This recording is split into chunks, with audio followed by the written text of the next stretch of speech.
Aftershocks have hampered rescue efforts in Myanmar as the death toll from Friday's earthquake rose to 1,700. The International Red Cross said the country is facing a complex humanitarian crisis that needs urgent support. In Bangkok, 18 people have now died as time is running out to reach survivors. Rescuers scatter as an aftershock hits Mandalay. Efforts to save survivors have been complicated after a fresh 5.1 magnitude earthquake hit near the city today. But international teams have made breakthroughs. Hello. This man was trapped under a 3-storey building in the capital Naypyidaw. Okay, water coming. But after a painstaking operation, 24 hours later he was pulled to safety. This woman and her child were pulled alive from the debris of a hotel in the Mandalay region.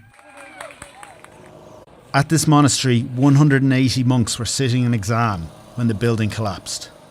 Chaw Sui's brother is among the missing.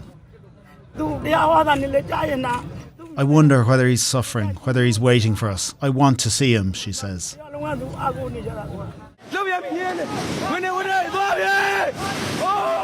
Myanmar's military chief said that the earthquake has so far taken 1,700 lives and injured more than 3,000. The UN said there is a severe shortage of medical supplies, and the Red Cross said the country is facing a humanitarian crisis, hampered by damaged roads and bridges in a country already ravaged by civil war. The exiled opposition announced a 2-week pause in fighting, but it's not clear if all sides will respect the ceasefire. In Bangkok, distraught relatives looked on. More bodies were retrieved from the scene of the collapsed skyscraper as the key 72-hour window for finding survivors is running out. Fergal Gallagher, RTE News. Well, before we came on air, I spoke to Tommaso Della Lunga, spokesperson at the International Federation of Red Cross and Red Crescent Societies, and began by asking him what his colleagues in Myanmar were saying to him about conditions there. What we are hearing is a simply catastrophic situation. From one side, of course, there is still some hope in finding people under the rubble. So the search and rescue efforts where Myanmar Red Cross is on the front line. But then, of course, we are talking about a situation where infrastructure not anymore there, buildings are collapsed, electricity and telecommunication are big challenges. So even, all this humanitarian response is very complicated.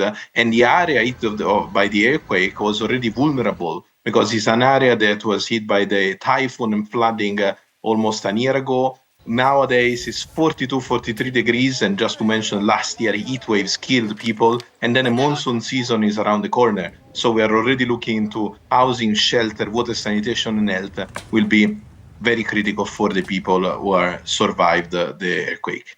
Given the damage and the difficulties with communications, have you any idea at this stage of the scale of the aid operation that might be needed in the weeks and months ahead?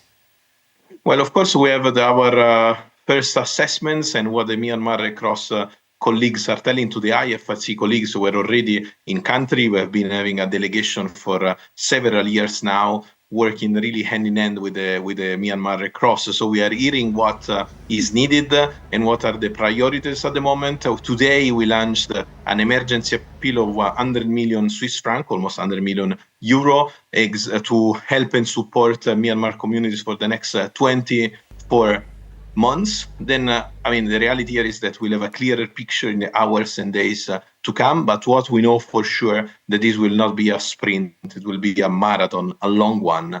And Myanmar communities will need solidarity from the international community, not only for the weeks to come, but for months and probably years to come.